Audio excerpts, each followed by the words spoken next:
Hi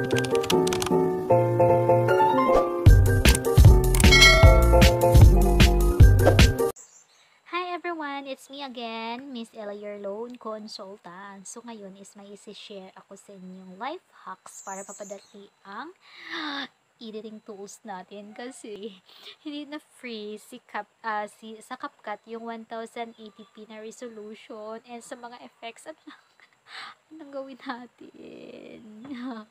Okay, so alam nyo ba? Hindi nyo alam syempre. Alam nyo ba na I am very into CapCut. Nung nagsimula pa lang ako mag-edit ng video is gumagamit talaga ako ng CapCut. Si CapCut talaga ang nagturo sa akin every inch ng nalalaman ko dito sa pag-edit. And then suddenly, itong mga buwan lang, nung nag-try ako mag-edit, binigyan niya ako ng 4 na beses na pwedeng magamit ng resolution na 1080.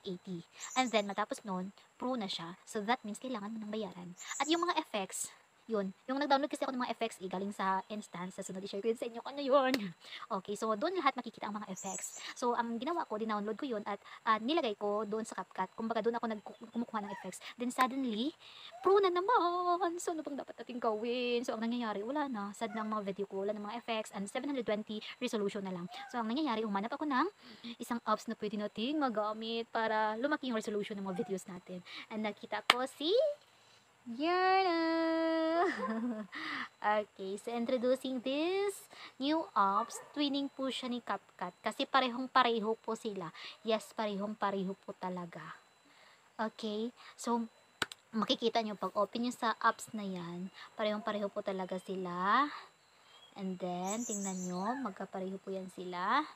And yung pinakamaganda is pwede tayong maglagay ng mga effects, yung mga tawa-tawa, wala pang pro. And then yung resolution na free lang din. Yes po, opo. Free lang po talaga.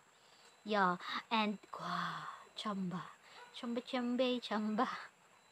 Yeah, and I'm so happy kasi sa pag-upload kasi ng mga videos sa YouTube, kahit sa YouTube, sa Facebook, so dapat naka 1080 ang resolution niya.